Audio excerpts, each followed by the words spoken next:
Jaya Radha Madhava Punya Bihari.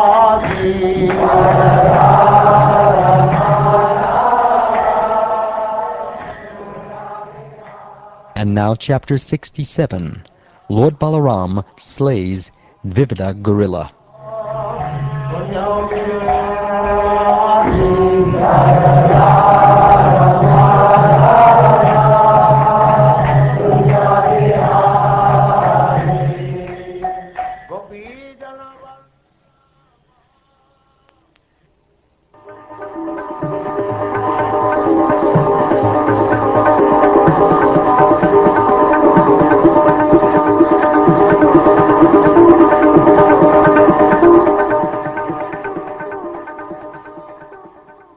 The glorious King Parikshit said, I wish to hear further about Sri Balaram, the unlimited and immeasurable Supreme Lord, whose activities are all astounding.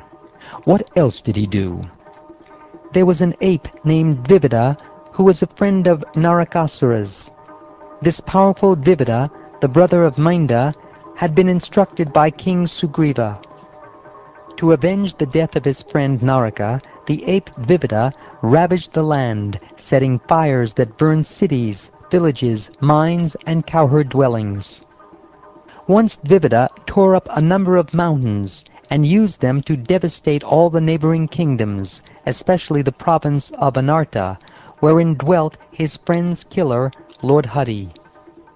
Another time he entered the ocean and, with the strength of 10,000 elephants, churned up its water with his arms, and thus submerged the coastal regions. The wicked ape tore down the trees in the hermitages of exalted sages, and contaminated their sacrificial fires with his feces and urine. Just as a wasp imprisons smaller insects, he arrogantly threw both men and women into caves in a mountain valley, and sealed the caves shut with boulders. Once, while Vivida was thus engaged in harassing the neighboring kingdoms and polluting women of respectable families, he heard very sweet singing coming from the Raivatika mountain, so he went there. There he saw Sri Balaram, the lord of the Yadus, adorned with a garland of lotuses, and appearing most attractive in every limb. He was singing amidst a crowd of young women, and since he had drunk Varuni liquor, his eyes rolled as if he were intoxicated. His body shone brilliantly, as he behaved like an elephant in rut. The mischievous ape climbed a tree branch, and then revealed his presence by shaking the trees and making the sound "Kila Kila." When Lord Baladev's consorts saw the ape's impudence, they began to laugh. They were, after all, young girls who were fond of joking and prone to silliness.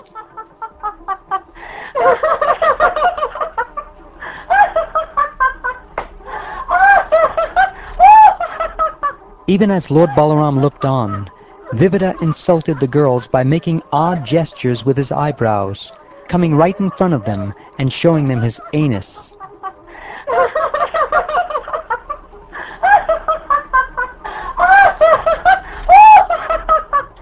Angered, Lord Balaram, the best of fighters, hurled a rock at him, but the cunning ape dodged the rock and grabbed the Lord's pot of liquor. Further infuriating Lord Balaram by laughing and by ridiculing him, wicked Vivida then broke the pot and offended the Lord even more by pulling at the girl's clothing.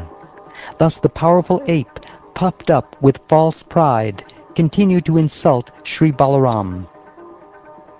Lord Balaram saw the ape's rude behavior and thought of the disruptions he had created in the surrounding kingdoms.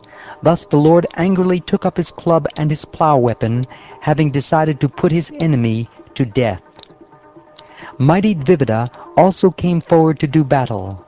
Uprooting a shala tree with one hand, he rushed toward Balaram and struck him on the head with the tree trunk.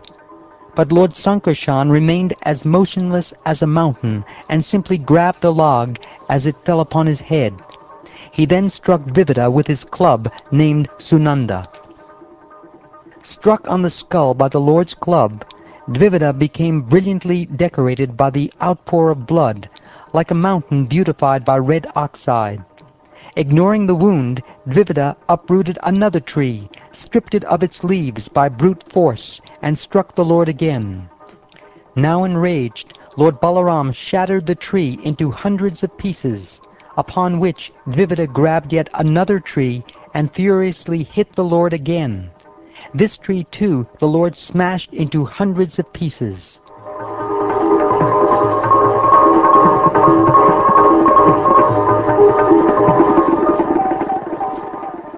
Thus fighting the Lord, who again and again demolished the trees he was attacked with, Dvivida kept on uprooting trees from all sides until the forest was left treeless. The angry ape then released a rain of stones upon Lord Balaram, but the wielder of the club easily pulverized them all.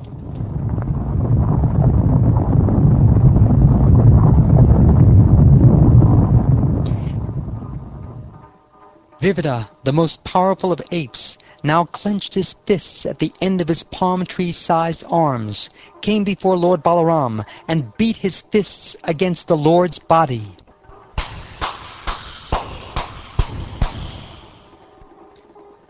The furious lord of the Yadavas then threw aside his club and plough, and with his bare hands hammered a blow upon Dvivida's collarbone. The ape collapsed, vomiting blood.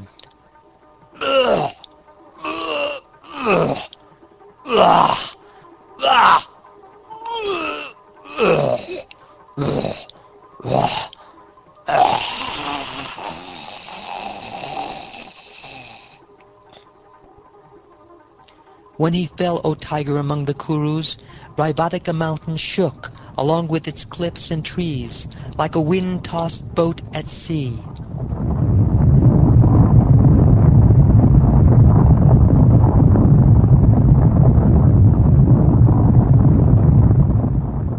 In the heavens, the demigods, perfect mystics, and great sages cried out, "Victory to you! Obeisances to you! Excellent! Well done!"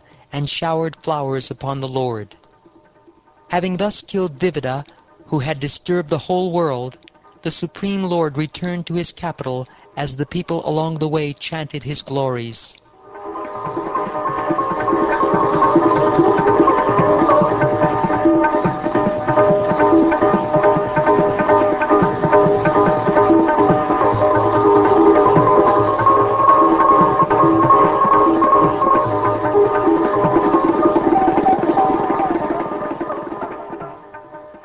Thus ends the 67th chapter of the 10th canto of the Shrimad Bhagavatam, entitled Lord Balaram Slays Dvivida Gorilla.